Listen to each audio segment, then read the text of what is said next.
Hello, human peoples. You're listening to the podcast network of Gamefully Unemployed. To support us and gain access to great exclusive podcasts like Fox Mulder is a Maniac, Tom and Jeff Watch Batman, Star Trek The Next Futurama, and our latest show, Spiel Boys, head over to patreon.com/gamefullyunemployed. We do game streaming, movie nights with our patrons every Friday night, and you can even commission your own podcast about anything you want. Literally anything, within reason, and we have to do it. You are quite frankly out of excuses not to go visit patreon.com/gamefullyunemployed. That's patreon.com/GAMEFULLY unemployed, which is spelled like it sounds.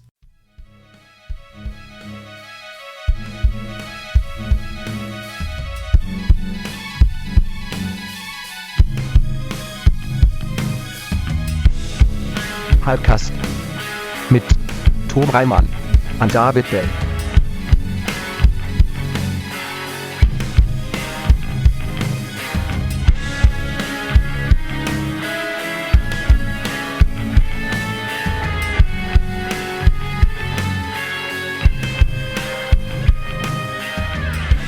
Hello, everyone.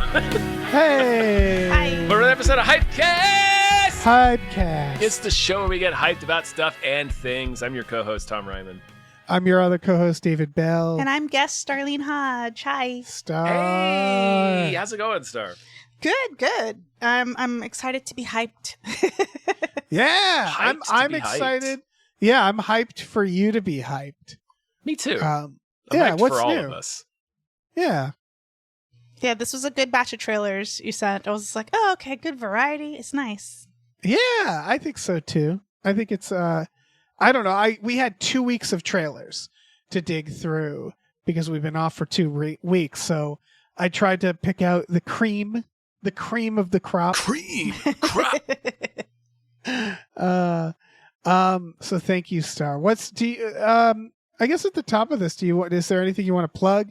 Anything you're up to that you want to share? Mostly my art shop, I guess. StarlineArts.com. There's stickers and stuff, and I still occasionally post art on there for sale. But that's mostly it. Say that again. Say the link again. StarlineArts.com or StarlineArts.com for spelling purposes. Right. Like the isn't there like a It's a bus tour, There's a right? tour a Tour bus buses. tour? Yeah, like the bus In tour. LA. There's a tour bus, there's a suitcase company, and there's a bullet company. All named. Oh, that's Sweet. awesome. And there's a club in Oakland that I occasionally get tagged in. They're like, the show at the Starline. You're like, you didn't finish writing Oh, that's great. the whole name. Oh man, you've done some art for us, Yeah. including our show Himboos that just Himboos, came out. Booze. Yeah. So excited. And the art really Honestly, looks great. I'm gonna start listening to that because I didn't watch Supernatural either, and I'm like, I feel like this is the best way for me to experience the show. Oh yeah. Oh, yeah. Listen, I know you don't like horror. I think you'd be okay with Supernatural. Yeah, I feel like it's more like goofy, or at least Yeah, the way Tumblr it's- presented it back in the day when it was like super hyped. I was just like, this seems fun. It just seems like a lot to get into. Yeah. Yeah, it's like trying to start One Piece. Mm-hmm. Right. Which But, I also have not done. I was like, are you kidding me? Over 1,000 episodes? No. Yeah, my Absolutely God, me not. either. It's way too My much. God. But yeah, it's like Michael Bay horror. It's very loud. So Yeah. there are some spookiness, but it's mostly just like these two beautiful men just Fighting ghouls. ghosts, usually with guns. Yeah. So far, And that guns works? have come up. Yes. Oh. Surprisingly often. Yeah, you'd be surprised. Yeah. I guess someone pointed out in our chat that like they use rock salt in the shotguns, which I guess fights. Well, like, yeah, the and salt. like like Hellboy will put like different stuff in different bullets, like depending on what monster or boogans he's fighting. So like it's I sure. can suspend belief enough for that. Like if your job is to kill ghosts, you would figure out your weaponry. To Right. get I it mean, to like work. a gun is just a thing that throws knives really fast, right? Yeah. And so like if you could hunt Dracula with wooden bullets, you would, right? Like it would be like, oh yeah, stake through the heart. It's called a crossbow. Yeah, that's a good point. I was just like, No, I like my version better. Wooden bullets. Yeah. Little wooden bullets, little ones. So tiny Yeah. crossbows, like little crossbows. Little bits, yeah. Get a bunch of them in there. yeah, Just cram them light all. Dracula up like James Caan. Oh man. You guys want to talk about movies? Yeah, man, I'd love to. I do too, but first we got to thank some producers. I'd so love let's to do thank that those too. producers. So, man, we're in Yeah. luck today. Big old thank you to @NerdNumbers was glad to talk wrestling with Dave and Jeff. Thank you. Thank you to, I'll just go with sneeze sound this time. Sure. Sneeze A sound. chew. I'll change it up. A chew. The character from fucking Robin Hood. Robin Hood. And his dad a sneeze. Yep. Thank you to Zero Charisma. Thank you. Thank you to 2001 A Space McNulty Thank you so much. Odyssey. Thank you to A Thumb in the Honeydew. Thank you.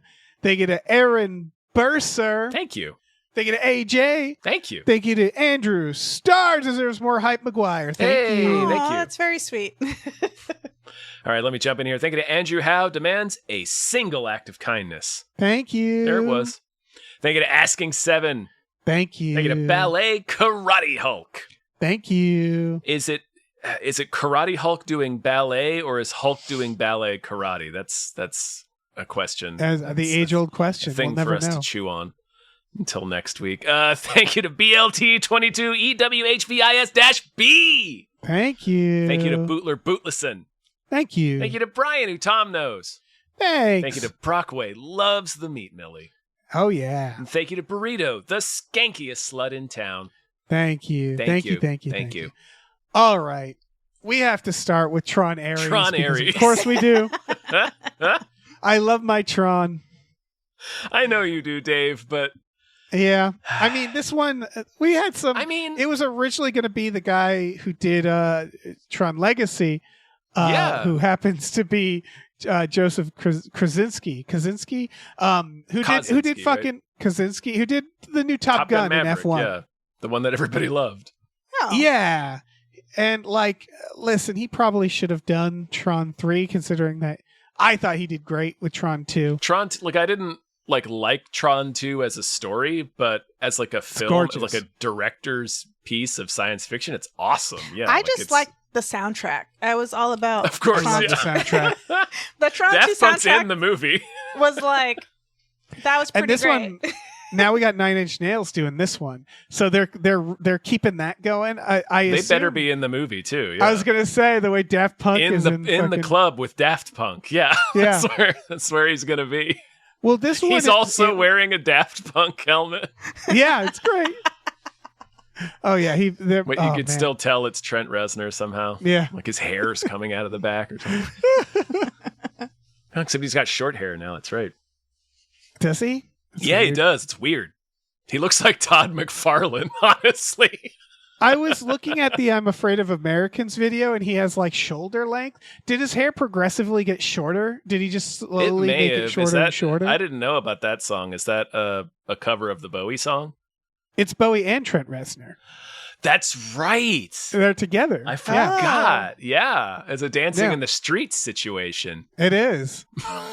It really is. It's weird.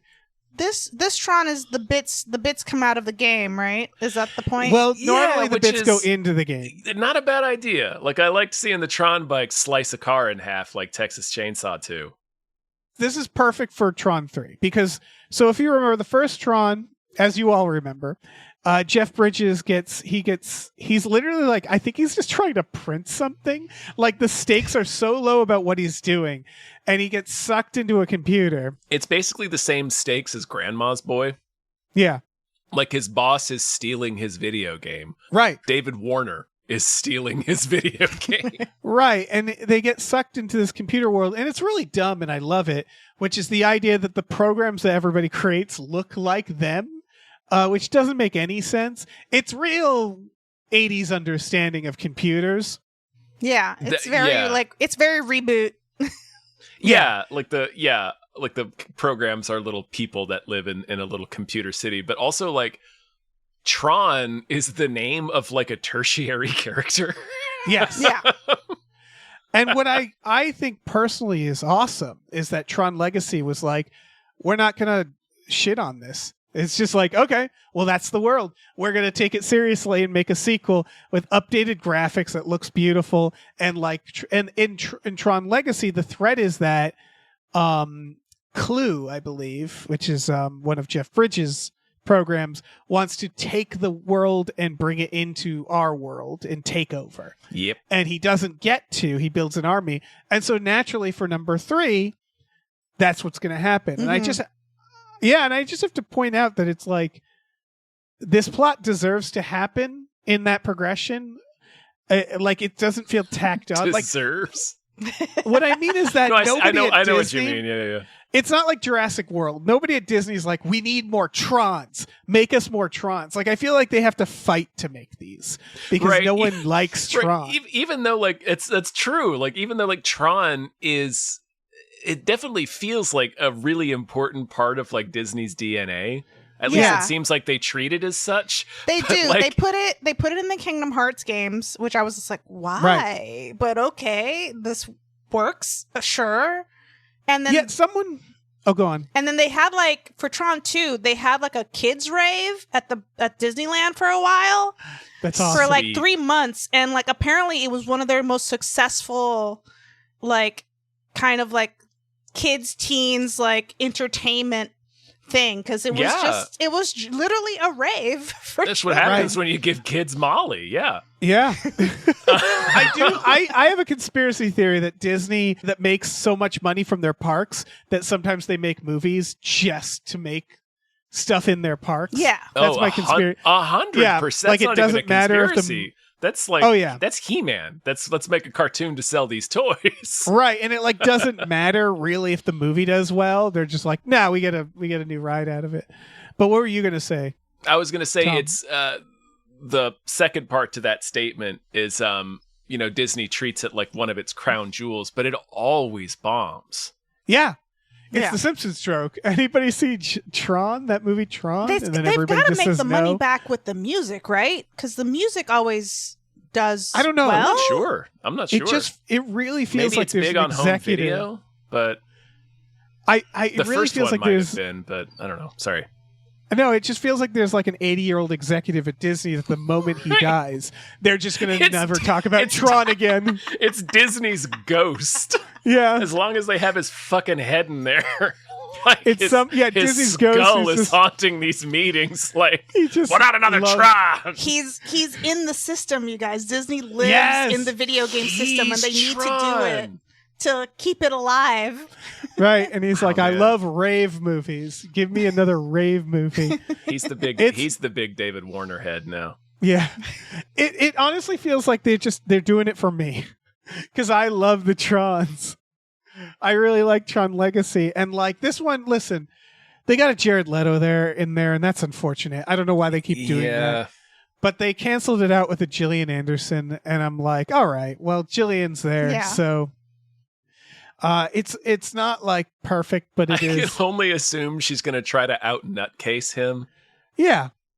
She definitely tried to fuck him. Which is what she's been doing lately in projects, and that's great. Yeah. Yeah, so, I mean, I'll be there. I'll be in that empty theater watching this. I'm so happy they're doing it. Is it coming to theaters, or is it a Disney Plus thing?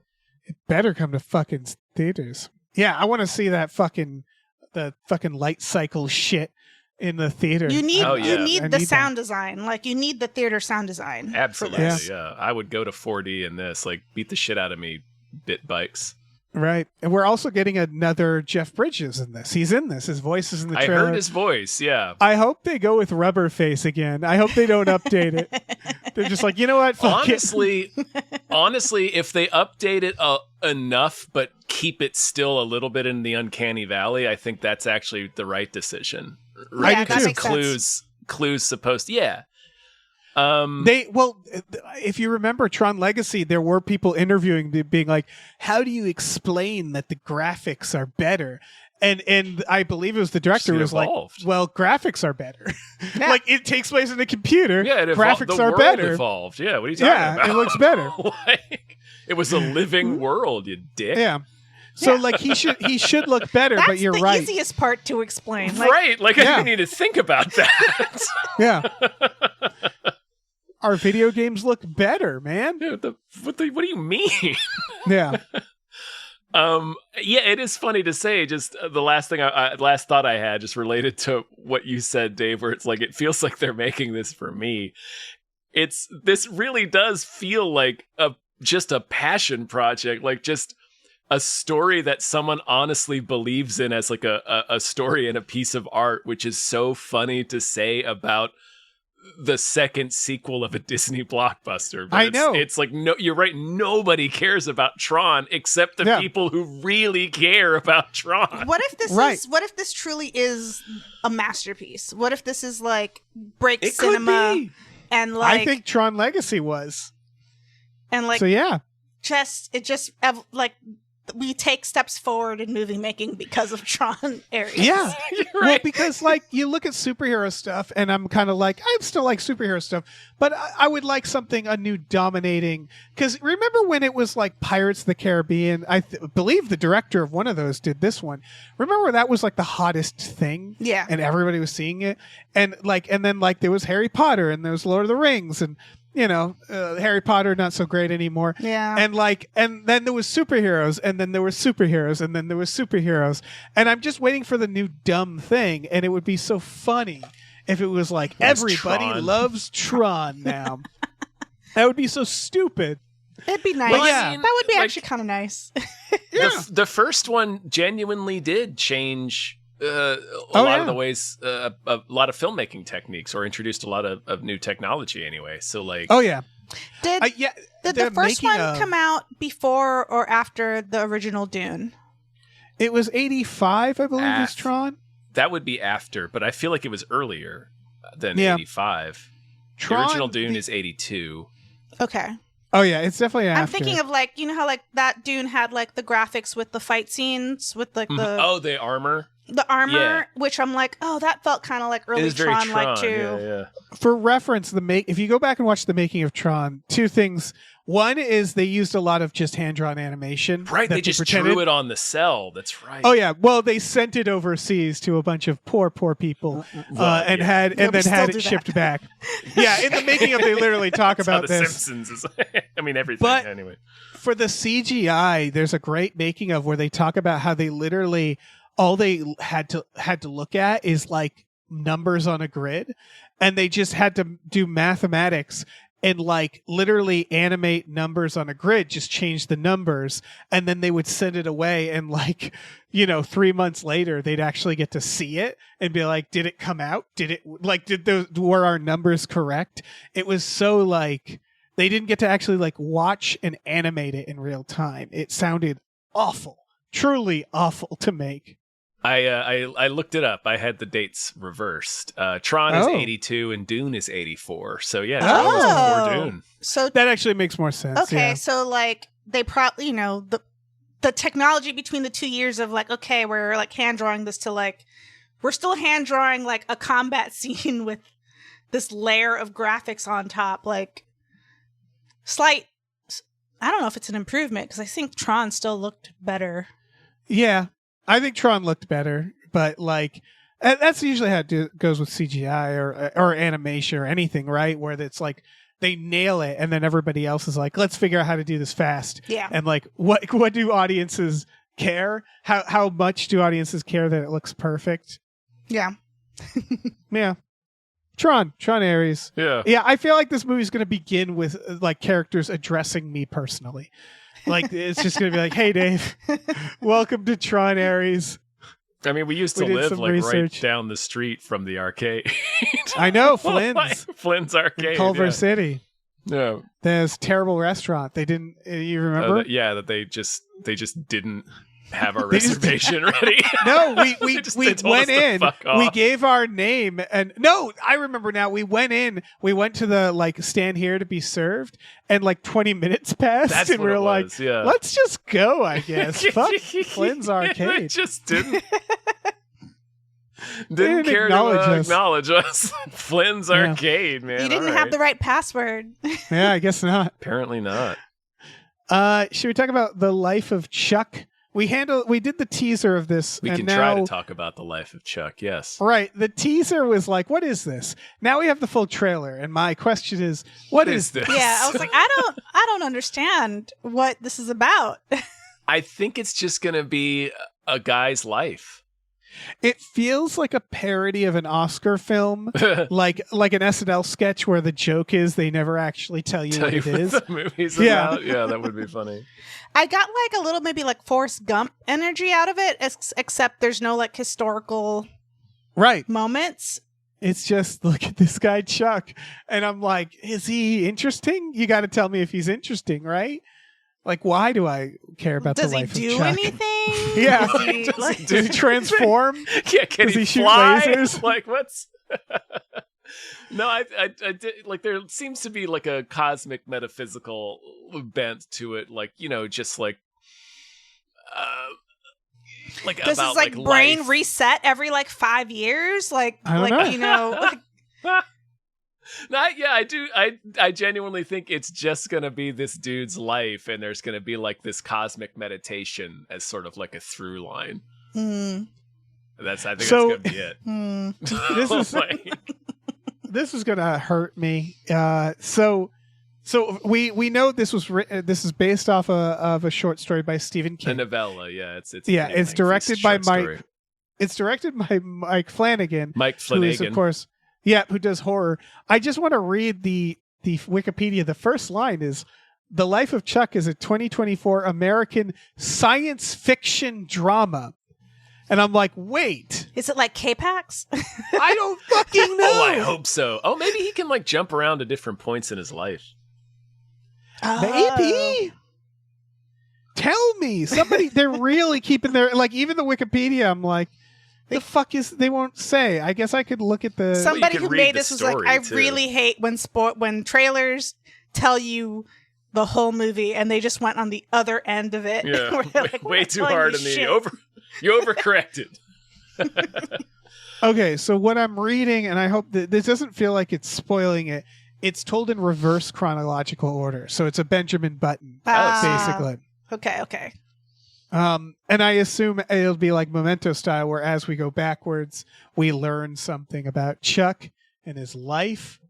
Oh, yeah, that reminds me of, that reminds me of a game a little bit that I have played in the past called To the Moon. Yeah. Okay. So it's like Steam. It's like a self-reflective, To the Moon. Like middle-age crisis. Like, let me look back on my life. I don't know. Yeah, I think story maybe. I think they're just like, Butterfly it's Stephen effect? King and Mike Flanagan. Are you not going to see it? And I'm like, yeah, I'm going to see it. Yeah, of course I'm like, going to see it. Yeah. It's gonna but yeah, I my assume ass it off. is. I assume it's what you're saying, Star. I think it's even going to be more extreme than that, because this is a fairly recent Stephen King short story. He's super old, so I feel like this is more of like an end of life, like meditation, like look back, rather than a midlife crisis. Oh, like you're you're about to die, but somehow within the moments before you die, you're able to go back in your life and like fix things in your last moments, and then you go. Or that just would be like kind of taking rad. stock of it or something. Yeah, I hope we get to do that. Even if you're just doing it in your head, where you're like, I fixed everything, and now I can go. Yeah. I want it to be just like pretty cool. I just want it to be like Chuck has like a regular job. He's like, he gets married, has some kids. He has like, going back in time, his childhood is fine. And then it like the last scene is him being born, and the mom's like, I think he'll have an all right nut life. And like, that's how it's just like, yeah. And he does. It's just the Rick it's a and pretty Morty good bit. You just live an entire regular life. It's normal. Just normal life. Yeah, he's born. I think absolutely nothing is going to happen to you. Credits. Audience groans. Cut to pictures of Stephen King holding money. That's what I want it to be. This really emotional score, like this Howard Shore score. Yeah. Stephen King holding money again. It's just I'm going to go back to cocaine. Just stacks of cash, just looking his thumbs. Man, I would. Yeah.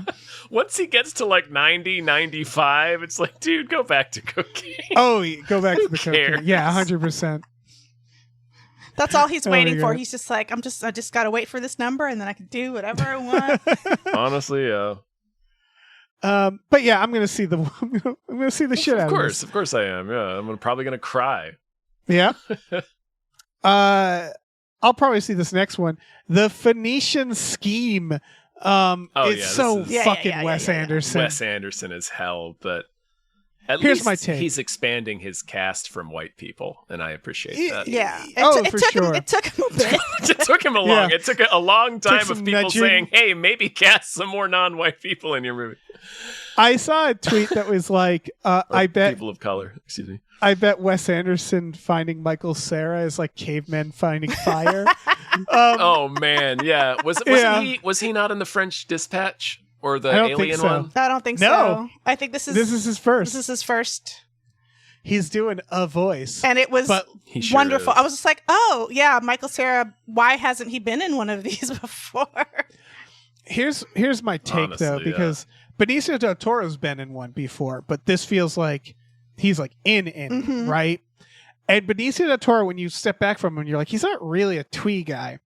And what had occurred to me is really the power of Wes Anderson for me personally is take somebody who isn't a twee actor and make them twee. Yeah. So like Bruce Willis or Tom Hanks. And someone tweeted, and I can't stop thinking about it, put Jason Statham in one of these. Ooh. And it was like, oh my God.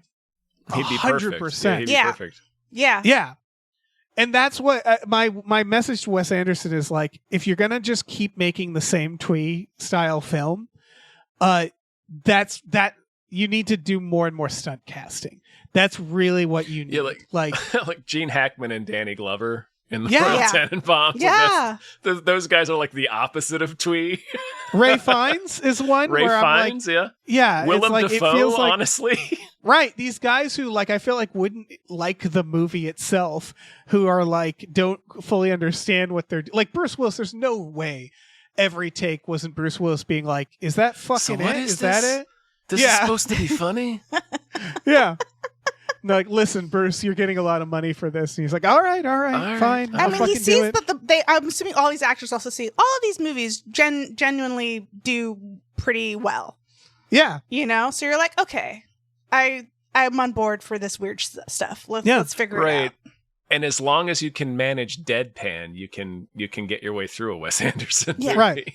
Wes, you know what, Wes? I'm going to make one for you right now. Two brothers who own a bakery: Sylvester Stallone and Arnold Schwarzenegger. Make it. Make that whatever the fuck that will be. Damn it, man! Oh. Arnold in one of these. Yeah. Who gives a fuck? I'm way more interested in Arnold than Sylvester. I feel like Sylvester. I don't for some reason I don't think Sylvester's capable, but I think Arnold is. Oh, Yeah, that's such a low blow though, because it's like, are you capable of staring straight at the camera and saying things in a monotone way? I don't think Stallone is capable of being silly. Yeah, true. it's the like I don't think he has the vulnerability to be There it is. Yeah. like Yeah, that's fair. you know, but I think Arnold could do it. Arnold at least will try. Whether he's Oh, yeah. successful, I don't know, but he will give it a shot. Give him ice puns. All Yeah. ice Yeah. puns. Cool, chill, cold. I mean, yeah, like just get wacky with it. Like, I love it. He keeps collecting them. It's like Yeah. that fucking And they all stay usually. Like, so he keeps. Yeah. He really is just like adding He's to gotta his treat collection of everybody- action It's like- it's- figures. He's got to treat everybody on set really nice. I bet the crafty's really good. It's probably just Yeah. like a chill work environment for everybody to be like, yeah, I'll go back. And I think it's like, yeah, I don't get to do stuff like this normally. Like, it's weird. It's unique, you know? Like, there's certain actors, I feel like Jason Schwartzman's like, nah, I need to do something else, man. Like, there's certain actors I feel like are like, this is all I do. I gotta kinda branch just out. got stuck here. Yeah. Yeah. Like, listen, I'll come back, but it's like, Give me a couple Jesus. movies. Give me a little break. has damn it, Zombieland Jesse Eisenberg, has he done one yet? I feel like he would Oh yeah. do well. No, he hasn't. He's one where it's like expected. He but did it's do like, yeah, Noah stick him in there. Baumbach one, and Baumbach co-wrote a few of them. Right. Life Aquatic, and I forget another one, but I think he did Yeah. more than one. Anyway, he did the Squid and the Whale with okay. Noah Baumbach. I'd be So it's curious close. if like a Kiki Palmer. She'd be great. I would like to see like a personality that's usually very like Yeah. very big. Kiki, brought into I think this. she'd nail it. Yeah. Just get weird with it. Yeah. Will Obama be in one? Get like ex-president. Shoot Get your shot, Bush. man. Get Bush Jr. Stick him in there with his paintings. George W. Bush in a Wes Yeah. Anderson movie. Fuck it. I mean, Wes This Anderson is from Texas. Yeah, there you go. You know who I'd want to see in one? Tarantino. I don't know if he could do it. Oh. If I he, don't know if Quentin Tarantino Oh, he could do it. perform he could Wes do Anderson. it, he'd You think so? he'd insist being in a scene where someone's barefoot, but he would do it. Yeah, that's true. He would be his he would fee. he would also insist on doing just a fucking stupid voice. That's Yeah. that's the thing. But He would be like the owner of like a nail salon, and like people were getting pedicures, and it would just be like this weird, Yeah. like I weird think- voice thing. I don't know. I also think Wes Anderson is starting to, those like the terrible AI videos of like Wes Anderson doing Lord of the Rings. Oh God, yeah. He's starting to, because I realize he's doing like, this is like a war thing, or it's like he's starting to do different environments. Like I think he probably will do a sci-fi at some point where it's on a spaceship. Mm-hmm. Like I feel like even Wes Anderson's like, what if I took Wes Anderson and put him in X environment? Yeah. And that is kind of the fun. Like, do it all. Do a fantasy.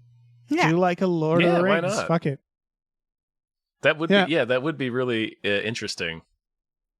Because I I didn't even- started out as a pretty big Wes Anderson fan, but I have not seen his last several movies. Like he just, for whatever reason, he just became less essential to me. I'm not sure why. Yeah. The last one I saw of his was it's the one with like the pink hotel.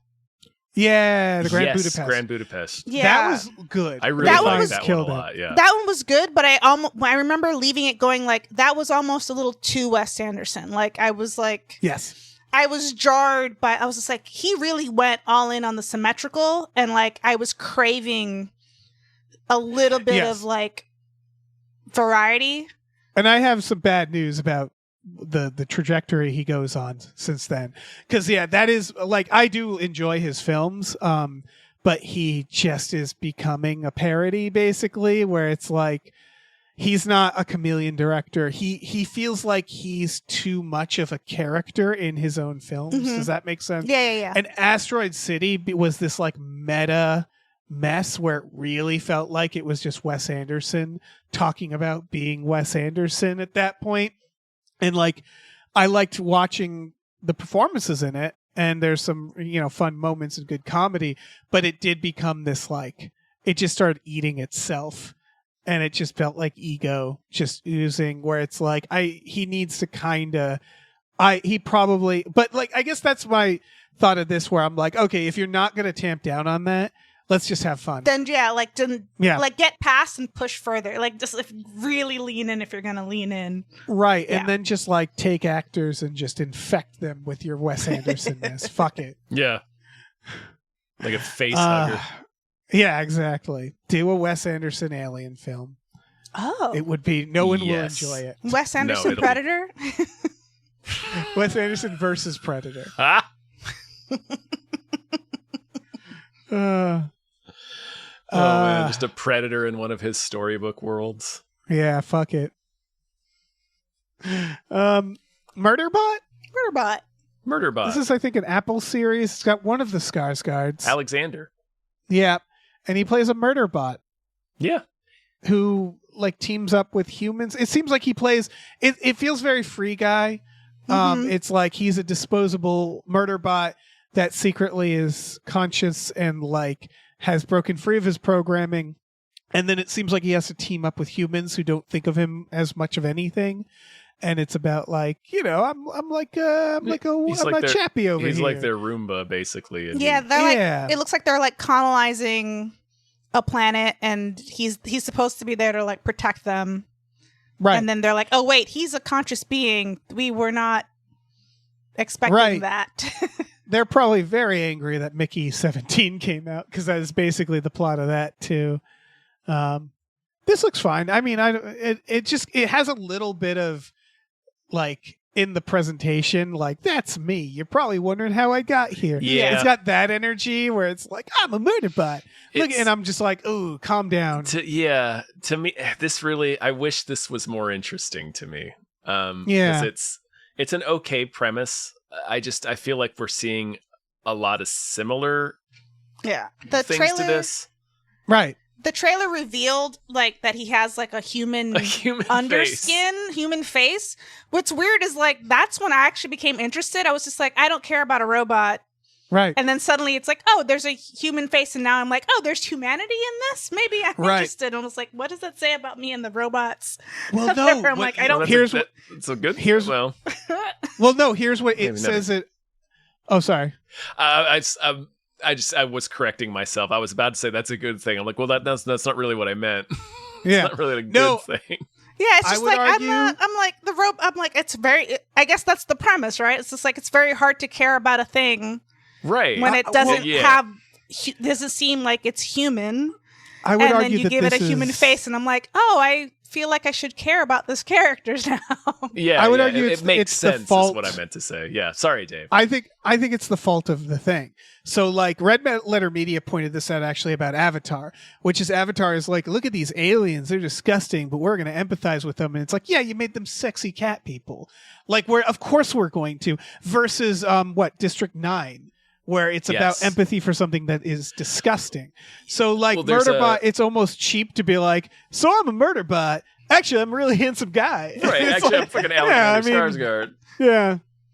I played Tarzan like 7 years ago. Yeah, it's like, yeah, of course we're going to empathize and like you, you know? I wish, that's a thing that I always think about when they do things like that. Yeah, like you said, Dave, where it's like a movie that's trying to...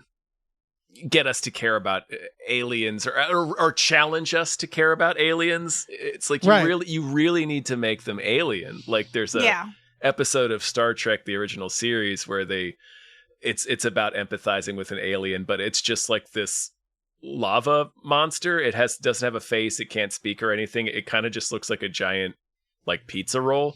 Yeah, it's a blob. Right? It's a blob. Yeah, exactly. It's impossible to connect with it, but that the whole point of it is to empathize with that. So you're right. It's tough when it's just like this super handsome dude. Yourself. You really gotta. So I'm sort of have the opposite, I guess, reaction to Star is that I was really hoping that there was some way they could have saved that reveal and just dropped it on people in the middle of the show. Because that would have been nuts. Yeah.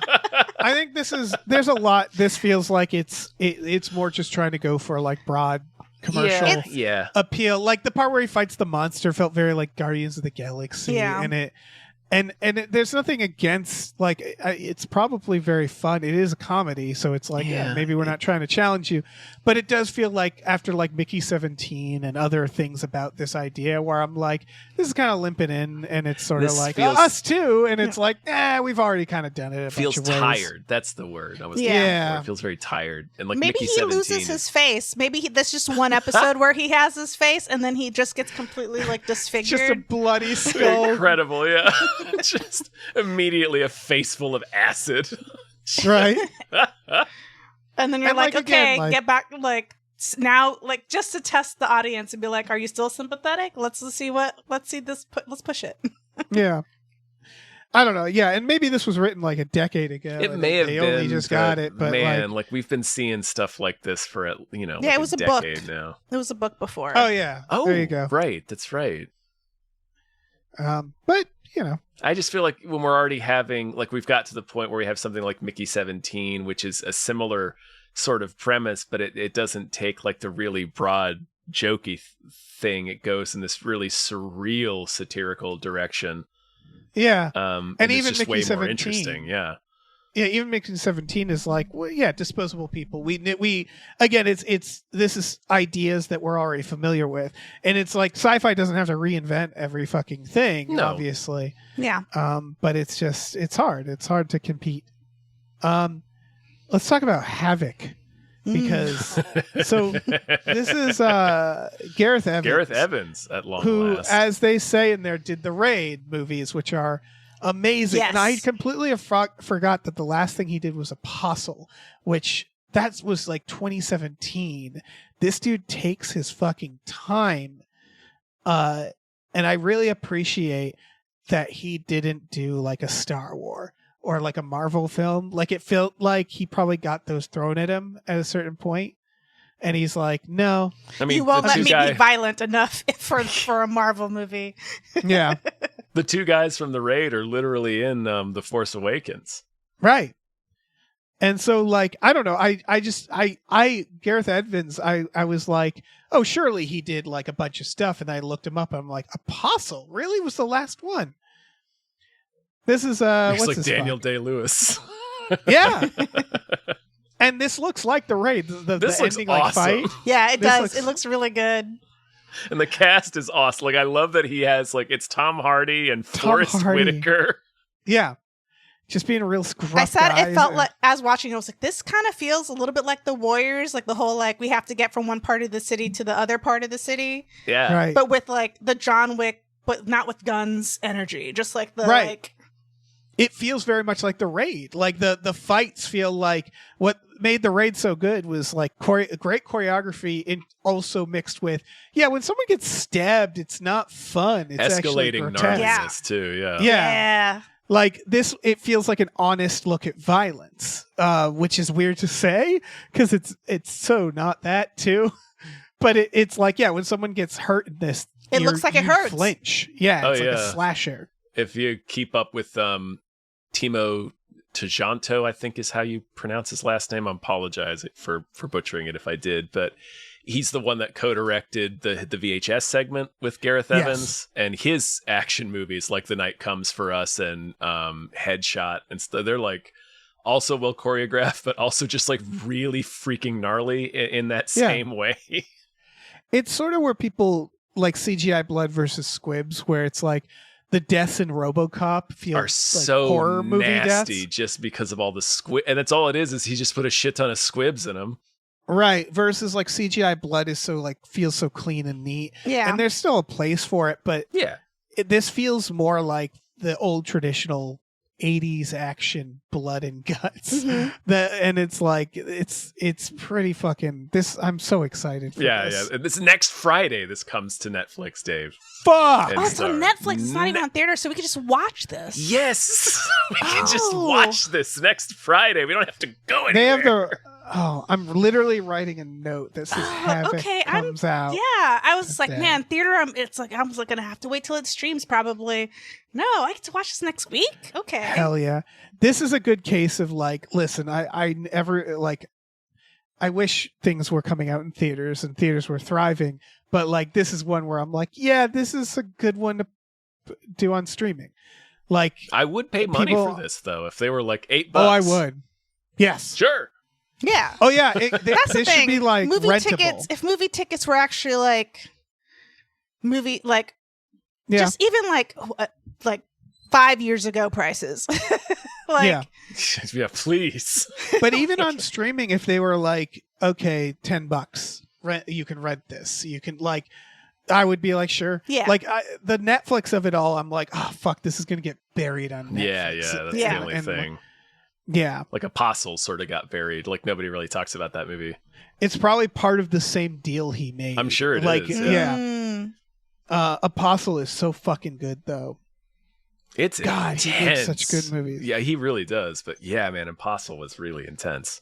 this is gonna get. I looked up the poster to this. It's just Tom Hardy's face, and it's like nobody's gonna see a.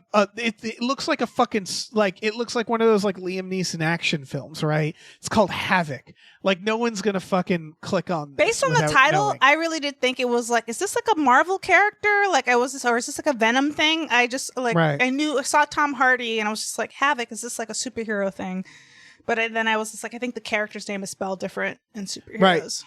They literally should have called this The Guy Who Made the Raid. Yes. Yeah. Like that's the name of the movie is The Guy Who Made the Raid. Because if people scrolling through Netflix are going to see this, if someone tapped them on the shoulder and went, hey, that's the guy who made the raid, they go, oh shit. Okay, I'm click on watching it immediately, yeah. Yeah. Fucking at the very least to add to your list, but yeah. Yeah. It's like, oh. You want to talk about Eddington? Yeah, sure. What are they doing? It's a pandemic movie. Why are they making this? What are you doing? Dave, it's funny when you send out this like list of trailers, like I try not to read your comments before I watch it. Oh, and yeah. I write mine out and then I read yours and I was just like, oh, we had the exact same opinion. Yeah. It's like, why? This is Ari Aster, it's A24. It has Joaquin Phoenix, Pedro Pascal. Of course it's Ari Aster. I didn't even know it was. I just guessed. Oh yeah. It's Joaquin Phoenix, Pedro Pascal, Emma Stone, Austin Butler. This is talent. It's a sweet cast, yeah. Yeah, this is talent. He gets good casts.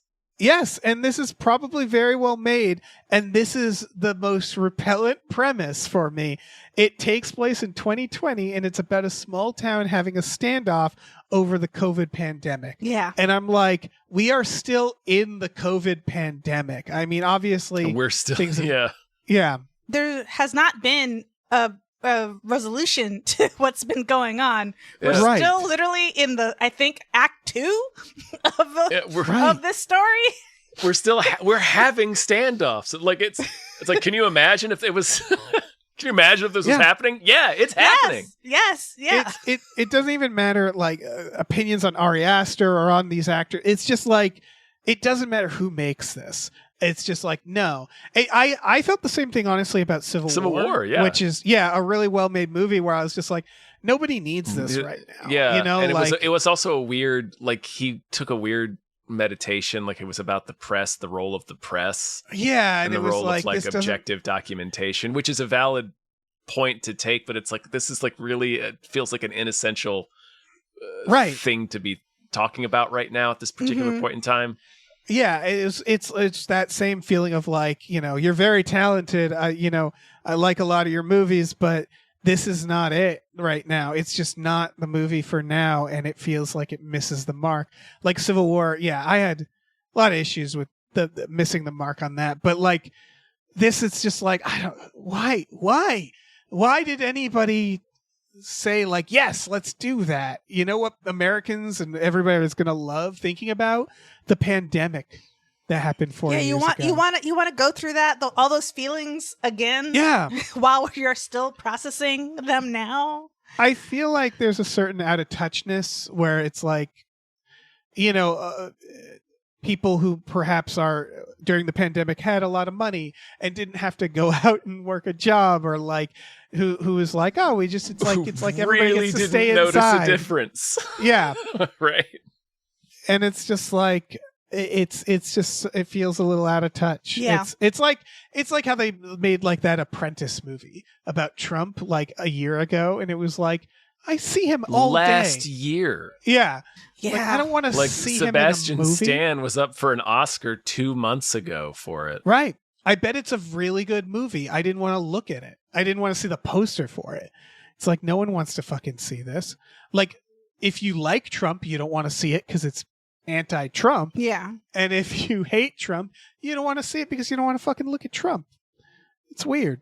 I think that one they made it assuming like Trump was not going to win. Right. Oh, of course. Yeah, they're like, let's get our Trump stuff out now before like. Yeah, you're right. Where they're like, after the election, no one's gonna care anymore, and it's like, well, yeah, they still care. Hey. Yeah. I don't know, man. It's there is a quick bit toward the end that seems to suggest this might be a murder mystery. This movie? Yeah. Yeah, Eddington. I mean, if that's the thing is like, if this isn't about the pandemic, if it just takes place around the pandemic, then this is bad marketing. You know what I mean? It's trying to do the A24 / Long Legs. Was Long Legs A24? Neon. That was Neon. Yeah. It's trying to do that kind of real spook 'em up mystery. Not necessarily mystery box, but I guess it is. Yeah. I think it's just, and this is just like such an extreme, like you said earlier, the Life of Chuck feels like a parody. Like this feels like a parody of one of those trailers. For A24, like that feels like their whole deal. Yeah, that's definitely their brand for sure. Yeah, I love A24. They tend to make mostly hits, but like I think they're taking a page from Neon, because Neon, like after Long Legs, was like, it feels like a lot of these production companies are like, wait, what if we made trailers interesting again? It's like, yeah, that is actually a really good idea. Don't just shit out the trailer, make something interesting. But like this, I've watched movies that take place during the pandemic, that the pandemic is a part of the plot, but it's not exhausting because the movie's about something else. You know what I mean? Yeah. And if that's the case here, it's like, lead with that, don't lead with the pandemic. Yeah. I don't know. Or like figure out a way around it, like Glass Onion, where it's just like, we're in the pandemic, but yeah. That was really funny, though. They we're dealt with it in a very funny way. We're addressing it, and then now we're not. Here we go. Yeah, exactly. Yeah, I don't know, man. I want to talk about Predator, Killer of Killers. Yes. I do. This just uncloaked and jumped out of the tree and tackled me, because I didn't know this was coming. It's Jesse Ventura'd you. Yeah, the fact that it's Dan Trachtenberg who did Prey and is still doing another live action Predator. Yeah. That's, and he had as far as I know, is is set in the far future, right? Is the live action one he's making? I think so. But I just love that he's like, I'm going to make a Predator, another Predator. But, while I have this town time, I'm going to make a Predator. Yeah. Like, that's what... He just made a quick Predator between Predators. They're just throwing the license at him right now, probably, right? Probably, yeah. But yeah, this is an animated anthology film, it looks like. It looks sick as fuck, and it looks like every Predator movie that every fan of the franchise has been asking them to make for the past 25 years. It's the same animation studio who did the Blue-Eyed Samurai, which is which is gorgeous. It looks like a Disney cartoon almost. Like it's that kind of animation. It reminds me of the Animatrix, because the Animatrix as an anthology was like, let's go everywhere, right? Let's do a Matrix story that takes place, thousands of years in the past, or like, let's do one that's in the future. Let's do one in show different aspects. And that's what it feels like. They're like Predator in this timeline, Predator in this timeline. Yeah, and it does raise a question where I'm like, okay, by the Schwarzenegger Predator, if this is all true, we should just be regularly being like, hey, watch out for predators. Right. Like they're just, like the more predators you make, the less sense it makes that people are ignorant to the existence of predators. I wanted to ask, because my knowledge of Predator is always on the sidelines, because these movies are a little bit too gory for me, but I do like the concept of them. How does a Predator know when it's like done the thing? Like, when do they know they've accomplished their goal to go back up? They explode. They never win. They usually die. Yeah, right. But I think it's like, how does Jason Voorhees know when to stop? It's like someone stops him. Because like the Predator species keeps sending people to Earth to be like, okay, Earth clearly has the best warriors. This is how we're going to prove ourselves amongst our species. I'm assuming every once in a while a Predator wins. We just don't get that movie, Right. So it's just like, okay, like what's the Predator's like win like achievement, so they could be like, I'm going to go back and show that I survived Earth. I think it's probably the movie you're talking about that we don't see. Right. It'll be the one where it picks the Schwarzenegger and it's like, that's my guy, and it gets him. Yeah, it's also when did people choose to stop hunting? It's probably when they're like, I got the thing I want. Going. I want to know the win condition for a Predator, because like you guys keep sending people, you keep sending them to Earth and not winning. So like, well, and also like, what's winning? Because each time they get a good amount of trophies. It's like, right.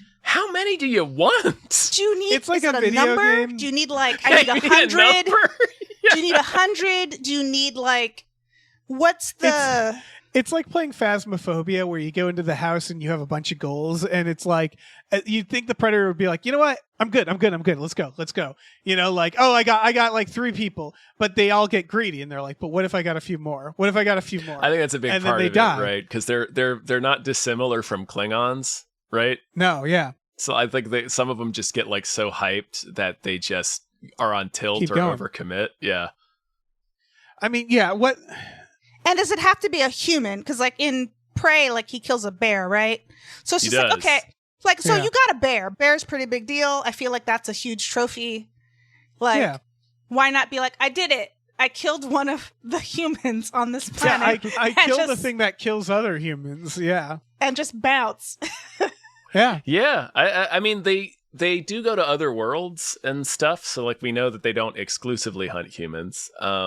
So yeah, I guess like Yeah, they hunt aliens. I want to see him hunt dinosaurs. That'd be sweet. Yes. Yeah. Oh, that would be awesome. Yeah. Like that would be, I assume, from the perspective of the Predator, a movie. It would be amazing if they That did, would like, be a Land fun. Before Yeah, Time. actually, yeah. And then But we yeah, see that them would be win sweet. once, and they wiped out all of the dinosaurs. And Right, we're they like, oh, kill the that's the fucking dinosaurs. and that's the win condition. Is like you have to wipe out the species. Oh, that's great. That would be great. No, like a Predator movie where you're following it from the Predator's point of view and you don't realize what it's hunting for like the first 20 minutes. Yeah, and then you see it's goddamn dinosaur. dinosaurs. And then it's like he's like his ship breaks or something. And he's Oh, yeah. stranded, Yeah. and he's like, "Fuck!" And it's like a survival film. And yeah, sure enough, it ends with him detonating Right. himself. It's like and the blowing Reef up with all a the Predator. dinosaurs. Yeah, that Yeah, would be so good. blows up his ship. He blows up his nuke thing, and yeah, it kills the dinosaurs. Trachtenberg, like if you remember in early Hypecast, we literally were talking about this, and Yeah. it felt like he had listened to us. Is the thing that he realized about Predator that I feel like people had forgotten since the second movie was that it's a slasher film. Yeah. Predator is the first Predator. It felt so weird and unique because it didn't feel like one, where it's like, what if a bunch of action heroes suddenly deal with a bigger monster, and Yeah. it just becomes a slasher film, and there's basically a final girl.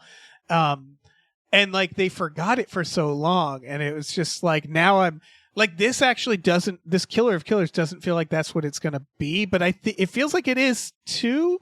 Like Well- it's going to be both. I mean, they definitely have a lot of slashing going There's a lot on. of slashing I in was this just like, trailer. Yeah. I was like, there's like a Mortal Kombat energy with a lot of these kills from the trailer that I was just like, oh, Yeah. they're It's getting pretty- very creative.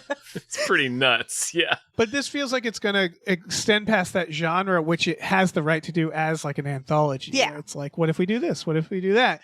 But at its core, it's a slasher film, right? Yeah. And it kind of Yeah. should be.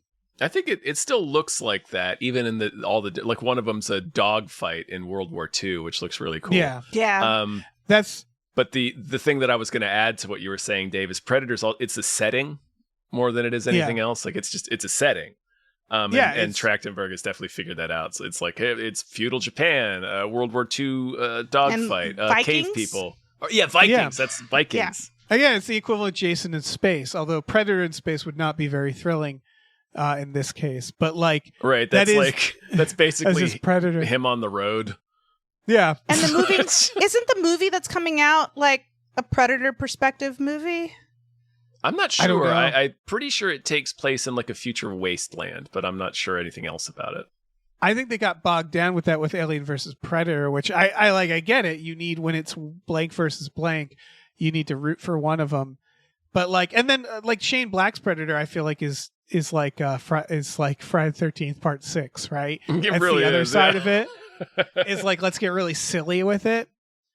But it I don't know. Using the perspective of Predator always felt like, I know we like dancing around it because it, like, Predator 2 kind of set that idea up of like, oh, they're not all terrible, or like they have honor, you know? Yeah, they're looking for the warrior. They're looking for. Yeah. They want a good fight. They have rules. Yeah. Which Yeah, I'm there's just rules. saying, if they have rules, I'm like, so if there's rules, what is the win condition? I really want to know. I really like- want. Oh. They have rules, but they also have assholes. Yeah. Yeah. I really want Predator versus a pregnant woman who is just like, what now, motherfucker? You don't want to kill a baby, but I'm going to come in at you. It And will. the Predator's just like, I think it would override. Yeah, it It's might. just like, if you are attacking me, you are challenging me to the fight. Like, what would a hunter do if it was being attacked by a pregnant deer? bear. Fucking Yeah. shoot it, you know? yeah, that's fair. Fair. Fair enough. Yeah. It was a fake belly the whole time, and it was a bomb. It's like, listen, pal, I'll pay the fine. Okay. Oh, shit. Yeah, I think it only kills the bear and prey because it attacks it. Maybe, yeah. But, I do want to know about Predators, like, hunting rules and, like, I'm not season. sure. And, like, if there's bureaucrats. But no, who, you're like, right. You're right. It does like start out like it kills like a snake, and like it just starts killing its way up the food chain. Yeah, like it's Yeah, like, that's okay, right. like I Kinda gotta cool. build up to human, because humans are always the ones that, like, when we get to them, it becomes an issue. So it's like, you know, like if you get one, like I'm assuming maybe it's recording everything, and maybe like the other predators are watching the feed and go like, okay, you did it, you could come home, or like, no, Yeah. that wasn't. There's an implied rite of passage Yeah. to Predator. Yes, yeah. Should we talk about Clown in a Cornfield? If you want to. I mean, it's the director of Zombieland and what is it, Tucker and Dale Tucker versus and Dale Evil? versus Evil, which I do enjoy. Yeah. That's a fun movie. Yes, and they're playing it up like a slasher, and I'm like, considering what he's done, Eli Craig, like, I'm guessing there's more to this than just a clown in a cornfield. Like, I assume there's a meta element or something. Yeah, it because he feels makes like, meta horror. and this is also based off a book, so it's like there's Yeah. gotta be, Gotta be it really- something. yeah, They're not telling us everything. That's Yeah. the vibe I get from this. Like Cabin in the Woods or something, right? Yeah. Where you're like, you watch the trailer for that and it's like, they're not telling you what it is. They try to sneak Kevin Durand as a mayor in this. And I I saw just him. thought that was very funny. But I saw, yeah. I saw that gigantic man. Yeah. I enjoyed the little phone, the old school phone bit. Oh yeah, Yeah, that I was was just cute. like, that would happen nowadays. That's great. It's one of those I jokes that barely I've seen knew on how to the use it.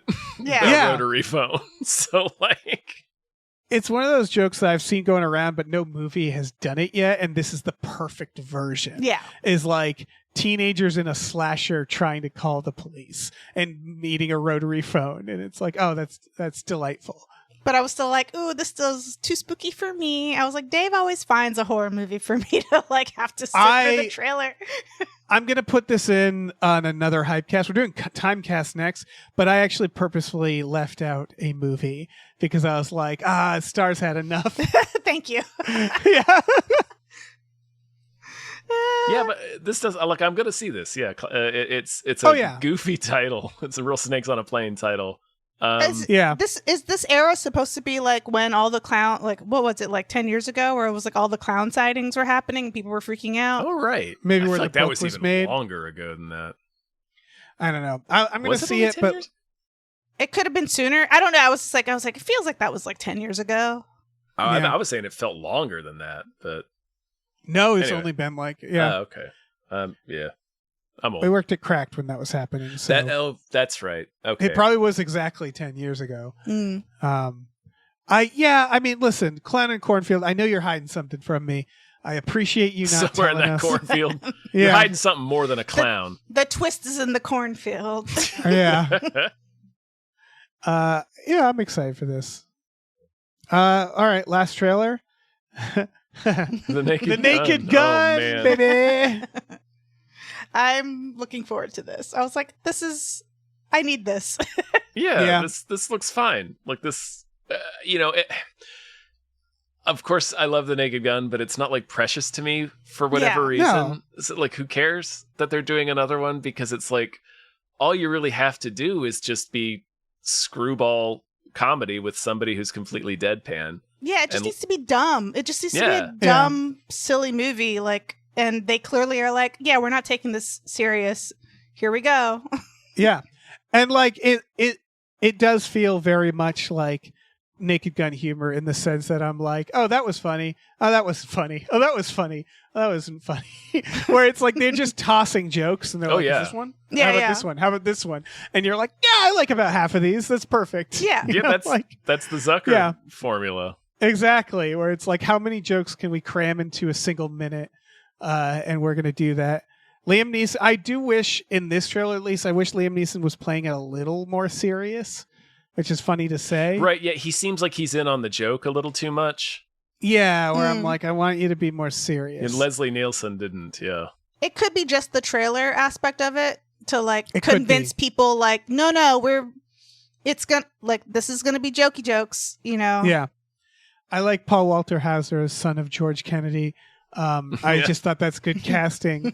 And then, of course, the OJ The joke. OJ It's gag. like, I genuinely I- laughed out loud. I was like, I chuckled. I was like, that's fucking funny. yeah. I've said it before. I'll say it again. OJ gives one of the best comedic performances in the Naked Gun movies. Well, all that he has to murderer do can is just comedy. make a goofy face while he's getting his ass kicked.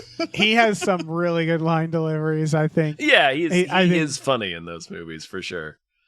I always cite the one moment in the first one where he goes through the series of like the bear trap. He keeps getting hurt. Yeah. And then he leans against wet paint and just looks and goes, "Oh no!" It's the funniest delivery of that. Oh, very funny, Nordberg. We're here appreciating O.J. Simpson's comedy chops. Comedy. He should have really. He should have just stuck to the honestly stuck comedy. with comedy instead of Yeah. the murdering. Everything else. But yeah, instead I mean, of his many crimes. this movie absolutely could have just not acknowledged it. No, but I love that they. And I'm so yeah, glad that they Yeah. I appreciate that they did, and they did it in the sense of like they just did. They were like, Yeah. like we're not going to ignore it, and that No. was too good of a joke. Someone brought that up. It was just like we should. Yeah, we have to. Yeah, they're doing like what we're doing the gag where it's everybody in the movie is the son of the person in the previous film. So yeah, you're right. It's probably we gotta do Nordberg's son, right? Yeah. Oh fuck. Yeah, I'm very excited for this. Yeah, I yeah. am- who I know Seth MacFarlane is producing it, but I forget who's. Oh, it's fucking Lonely Island is making. It's Akiva Schaffer, Oh. yeah. Yeah. Okay. Yeah, so like it's kind of perfect. Also, it has Kevin Durant in it, so it's the summer of Durant, baby. It's also has Danny Houston, and I'm like, Oh, yes, sweet, yeah. yeah, When does that one come out? This summer, I believe. Okay. yeah, and Pamela Anderson, which is another one where I'm like, oh, perfect. Yeah. It's perfect cast. I'm so excited for this thing. Yeah, it should be fun.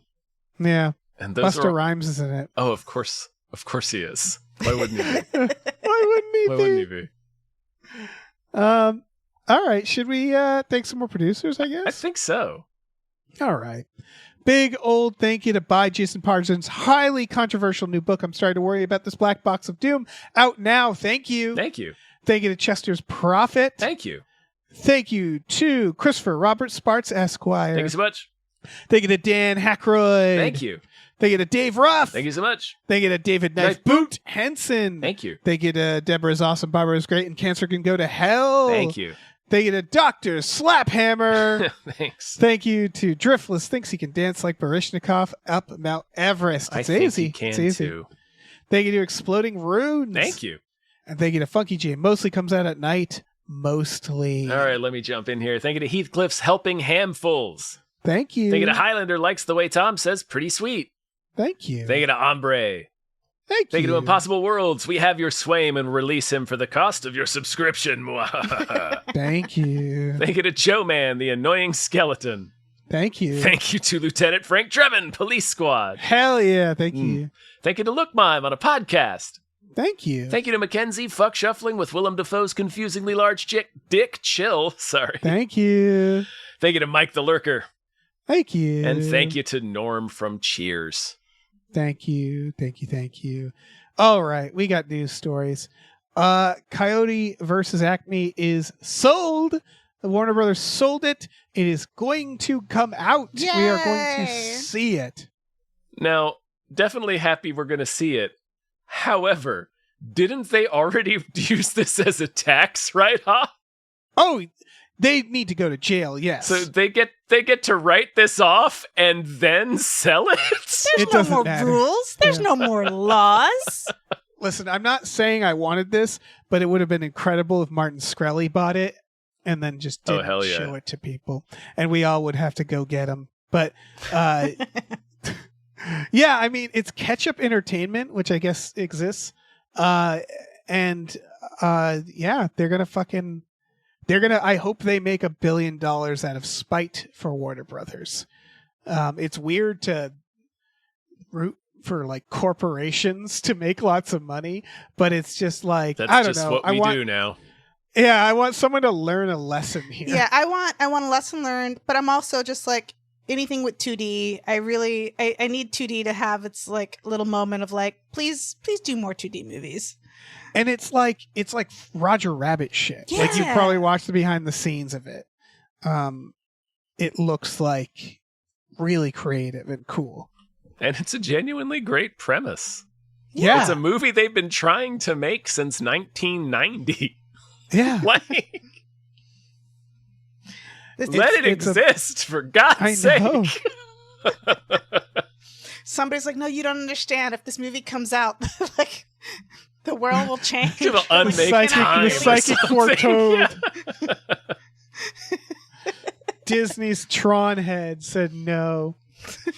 It's like, what is happening? No yeah, I don't coyote for the impurator. know. So yeah, I don't know, man. This looks fucking. I'm so excited to finally Yeah, see dude, this. of course. One of the writers is James Gunn. Really? I thought he was just a producer. Has a writing credit. Interesting. for it. Okay. Yeah. Yeah. Like shit. I don't know. I need to see this. I hope it actually, like, I know it was sold. I just hope that it actually does come out. Like, yeah, me too. they could just buy it Right. and be like, eh.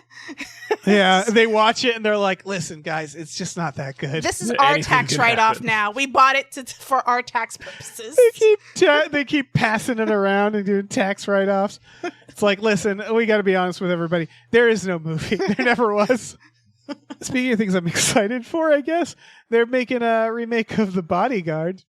You know, all the kids are like wanting to see The Sweet. Bodyguard.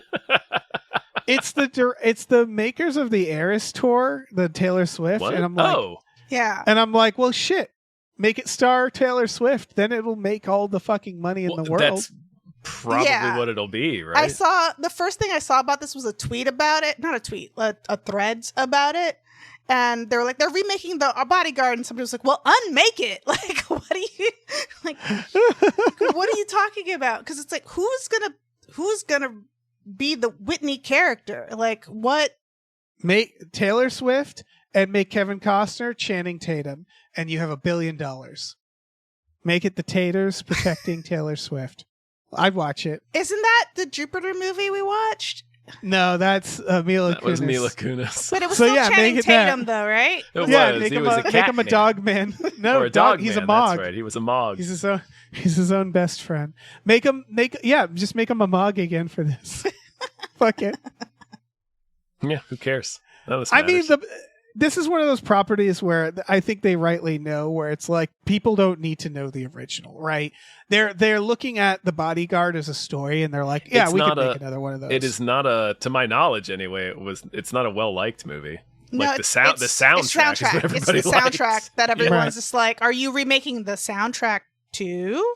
Yeah, 'Cause probably. Who is going to sing that song? It Yeah. remains one of the best-selling albums. Yeah. I get it. Everybody in the world had that fucking CD. Yeah. Yeah. It's about a bodyguard who falls in love with It's the about a fucking- body. Yeah, she has a like- crazy stalker who's trying to murder her, and Mhm. Like, yeah, I feel like you could make that without even needing the rights to the bodyguard. Like, it just feels like We've such a made that generic movie premise. a lot, actually. Yeah. Yeah. Yeah. And so that's why I'm like, yeah, fuck it. You know, like, I guess call it the bodyguard. It won't be anything like that, I assume. The Bodyguard 2, and it's about Whitney Houston's daughter. Yeah. And- Make it a legacy sequel? Oh, man. Yeah, fuck it. Oh, man. Yeah. We're doing great. We are. The final news, the Oscar is adding a best stunt design category. Great news. About time. Great news. Yeah, that Yeah. fucking holy shit, I forgot the name of the movie. That just Fall with- Man? No, not Fall The Man. Fall Guy. Fall Guy. Yeah. The Fall Guy basically willed it to happen. They were like, listen, fucking make this. And they're like, all right. I mean, other people rooted for it too, but this was long overdue. And like, it's funny to me that the Oscars were like, we need to get those ratings up. And it's like, this is how you do it. Tom Cruise is Like- going to want to retroactively be like, Yeah. I need... They're going to give him a fucking Lifetime Achievement Award for Yeah. Lifetime Oh, you know- Achievement Award in the best stunt category. I tied You know, myself like- to a rocket ship.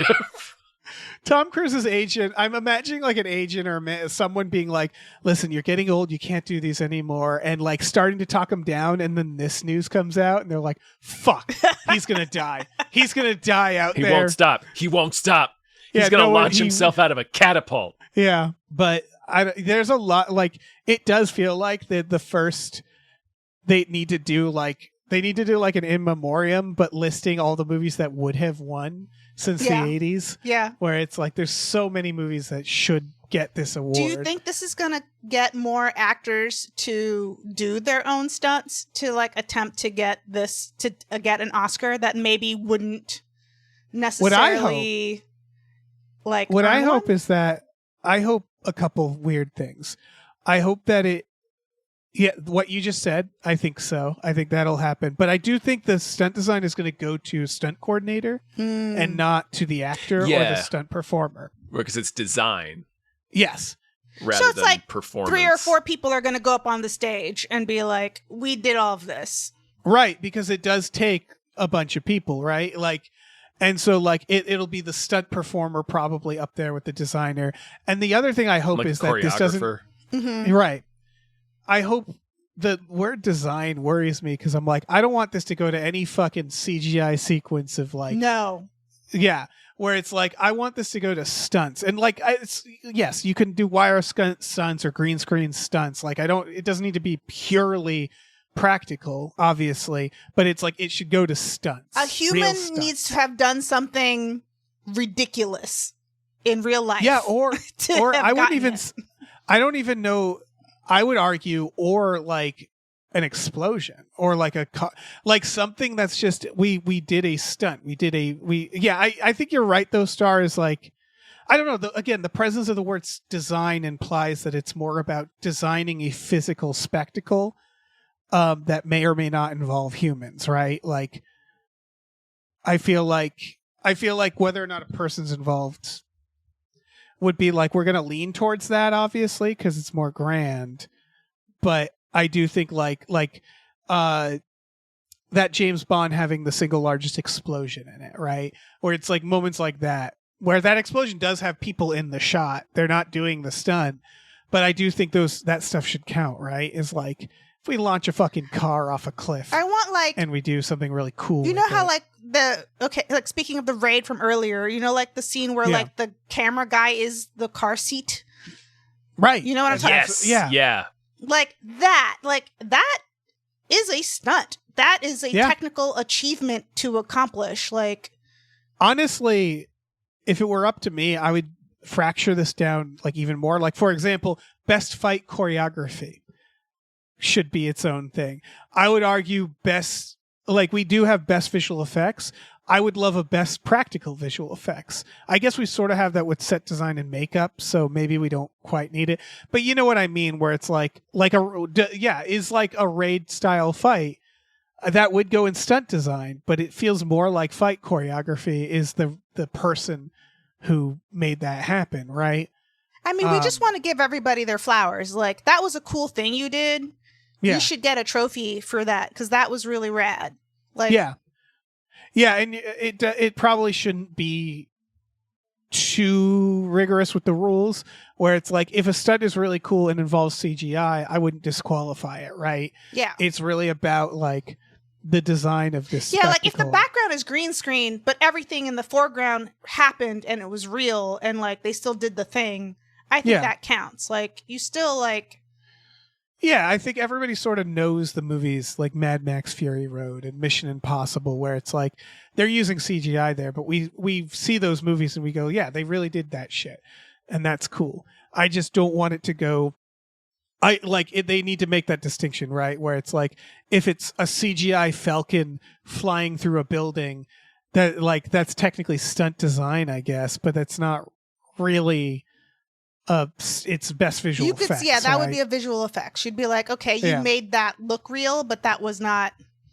Yeah, you didn't hire like a stunt actor, right, to do the. Even if it is like, I don't want to see like anything where it's like an actor on a green screen held by wires with fans blowing on them. You know what I mean? Where it's like.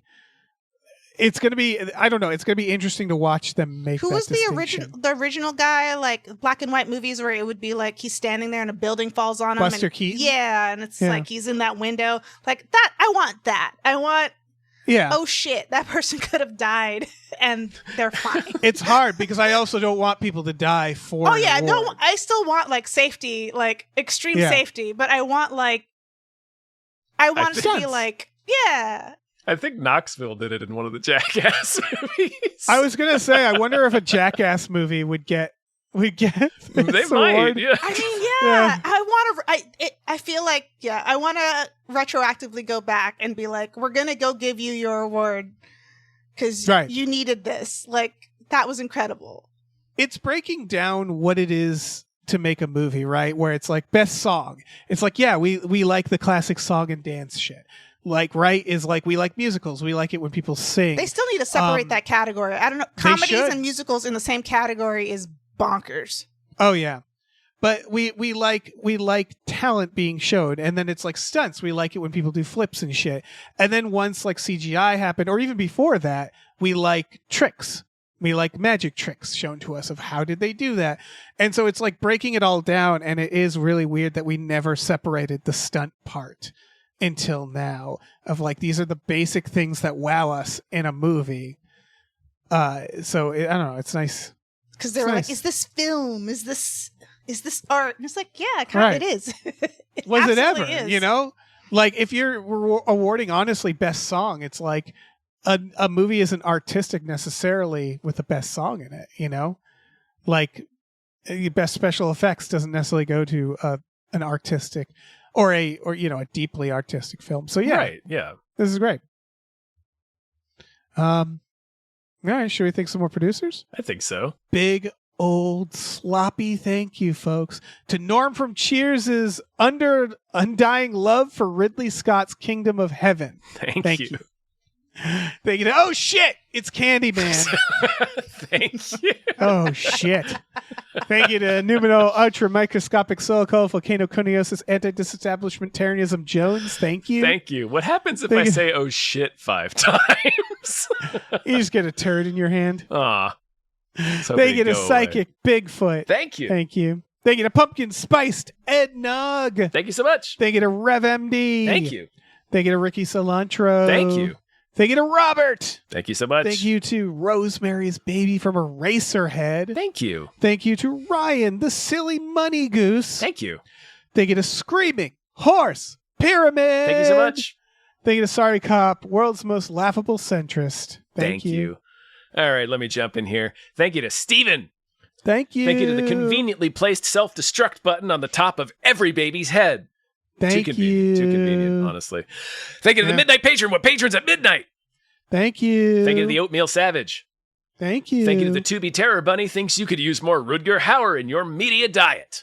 Absolutely. Thank you to these 7 Bs. Thank you. Thank you to Tiger Drawers Pratt Thompson. Raindrops keep falling on my head. Thank you. Thank you to Tip Drizzle. Ew. Thank you. Thank you to Tux. Thank you. Thank you to Vincent. Thank you to Will Rhymes with Bill or Bill Rhymes with Will. Thank you. And last but certainly not least, thank you to your mom. Thanks. Hey. Dave, What? before we beat on down the old dusty trail. Yep. What? Do you have a movie that deserves more hype? Oh, yeah, I do. I have one of those. I have one of those. I got yes! What luck! I knew I could count on you, Dave, because I didn't bring anything. One of these days, you should bring a movie that deserves more hype, I'm Tom. just gonna bulldoze you. Yeah, fuck it. Steamroll your segment. Yeah. All right. This is called, I think I'm pronouncing it right, Vulcanisadura. It is Vulcanisadura. I think it's Dora. Maybe Vulcanisadora. Vulcanisadora. This is coming out May 2nd in select theaters.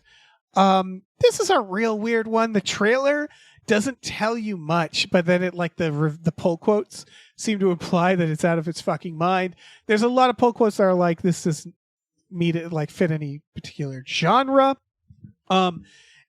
It is two guys in the woods, and one of them is like a motor mouth. He kind of reminds me of like the guy from American Movie. Like he's just like kind of just talking a lot, kind of a jackass. Yeah. Honestly, I got like a Napoleon Dynamite energy.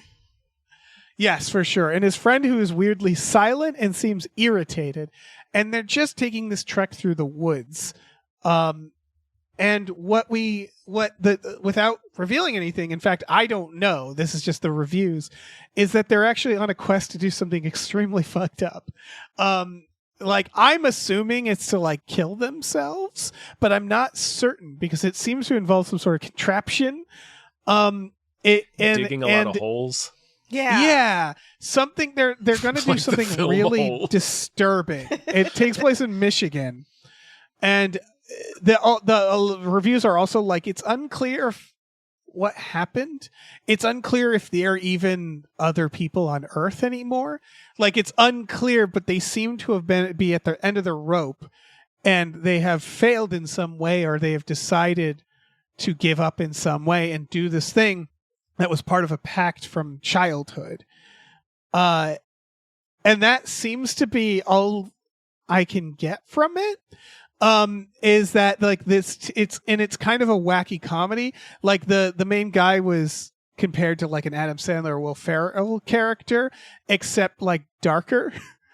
We've talked about this idea is you watch Happy Gilmore and you're if you were faced with Happy Gilmore, he wouldn't be a fun guy. No, absolutely not. Absolutely not. And there seems to be elements of that in this, and so I just don't know what the fuck this is. It's getting good reviews, but it's that's all I know. And so I'm fuck, man. What is this? What'd you guys think? Yeah, the whole time I was just who are these two? I'm intrigued. Yeah. I want to know more, but I'm also kind of scared to know more. Right. There is a sinister vibe to their bumblingness. Yeah. There's a pull quote that says, "It's one of the most depressingly honest movies I've seen in a while, but equally one of the funniest. It's a comedy so black that even can't escape it." So I'm okay, well, shit. Yeah. So I don't fucking know. I don't know. It seems real fucking bleak, but funny. So yeah, I don't know. It's on here simply because I'm I don't know what this is, guys. I'm really really curious about this. Yeah. It seems it reminds me a lot of those sort of weird slacker / skate video type comedies from the 90s. Yeah. That were a little surreal, just really almost like anti-comedy. It was kind of a bridge between alt comedy and anti-comedy almost. Right. This reminds me a little bit of that. A little bit of a View Askew vibe. Right. Like a Drawing Flies or a Vulgar. Yeah. Yeah. Yeah.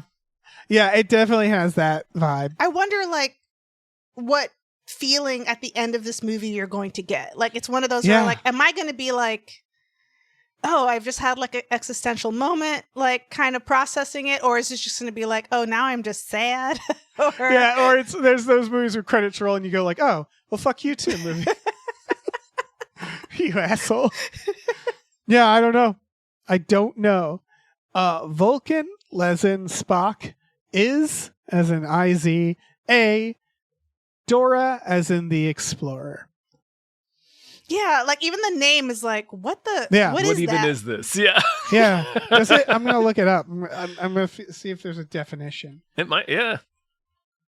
Definition. Watch it be one of those words that doesn't have like an English. The definition is in another language when I looked it up. So hold on. What does this word mean? This word tells you the plot of the movie. That's what son of a bitch. So the only definition I found was out of Mexico, tire repair shop. What? That's definitely So that it. doesn't help. Definitely it. That doesn't help Tire anyone. repair shop. Now I'm even more intrigued. What the fuck? Fuck. So yeah, I don't know. I'm gonna have to see this. The filmmaker called it his most personal and bleakest work. Holy shit. Oh my god. And we're all invited. Yeah. I mean, look, I want to show you guys. I'll put the link in. The poster makes it even more like, the fuck? All right, I'm putting it at the bottom of our doc. There, that's the poster. It's another one where you're like, okay, I'm more unsettled by this. Oh, yeah. For people, it looks like a cyborg. skull. Yeah, wearing like a Borg. It's like a Borg. Yeah, Borg. Yeah. But he definitely And has there's- like a kink, like ball gag situation. Yes. And there appears to be a fuse Yeah, at like the a top bomb going on in. his head. Well, they were in Yeah. the trailer. There was a lot of like shitty firecrackers. Yes. It's like very Napoleon Dynamite, where he lights like shitty firecrackers and is disappointed. And like snakes. He's like Yeah. trying to light a whole bunch of snakes together. And That's like right. one goes. Yeah, that's right. Yeah. So like, I don't know, man. Watch at your own peril, I guess. But I'm gonna have to check it out. Select theaters May 2nd. It'll probably, as a lot of these go, just appear on streaming suddenly, Mhm. and you'll go, "Oh shit, there it is." This feels like it's going to be on like Amazon.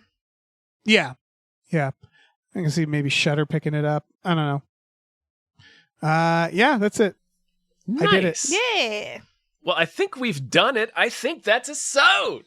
I think so, too. This is great. Woo! Thanks. This was great. Thanks so was much for great. having me on. Thanks for being Thanks on. for being on. Yeah. Do you want to, at the end of this, plug some more? Plug it. Same Plug it. website, starlinearts.com. If you want Judaica stickers, atarasarena.com. Those are like my two things right now. I wish I had comics to promote. I'm working on it, but very, very, very slowly. Nice. We'll get there. That's fair. Yeah. Take your time. There's a person growing on that's in kind of taking up all the time already. So Right. it'll be a Was slow this slow the grow. radiation accident? Yeah, You have a Quattro. Yeah, you're gonna quatto. Yeah.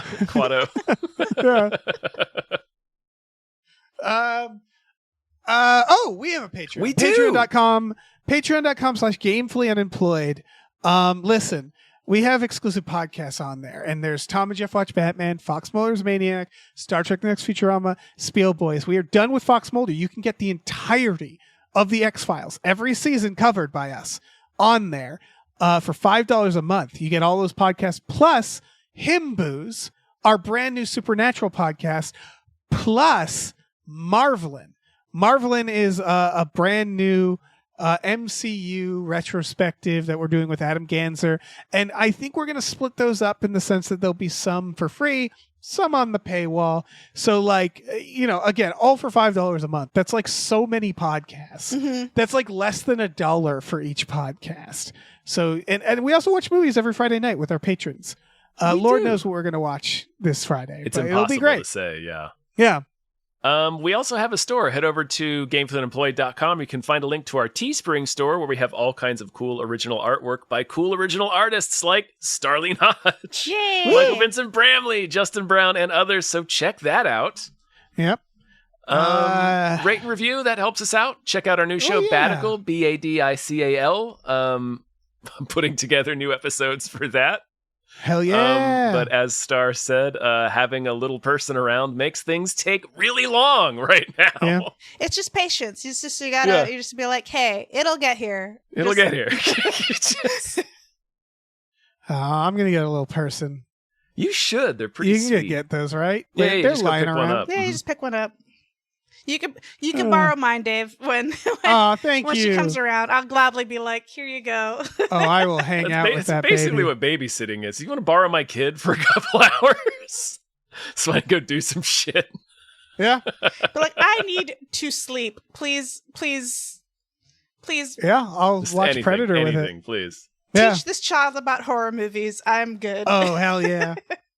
Oh, if your kid gets really into horror movies, that would be I have a so feeling. funny. I was just like, that would be my lot, where this kid is just like, Yeah. I really like, they laugh at horror movies kind of thing. Yeah, And they're I like, was I like okay. the Saw films. Yeah. Oh, hell yeah.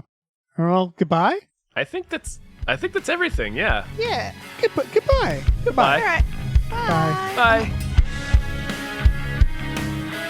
Hey, listen, our music is produced by Chris Corlew. You can find him on twitter.com as the Corlew, or go to shipwreckedsailor.bandcamp.com. Our channel artwork is produced by Michael Vincent Bramley. For more of his work, go to mvbramley.art. Our episode artwork is by Justin Brown, available on Twitter as Justin T. Brown or at artistbyjustinbrown.com. And finally, additional artwork is by Starline Hodge. You can find her work at starlinearts.com or on Twitter as StarlineX. Cool. Goodbye.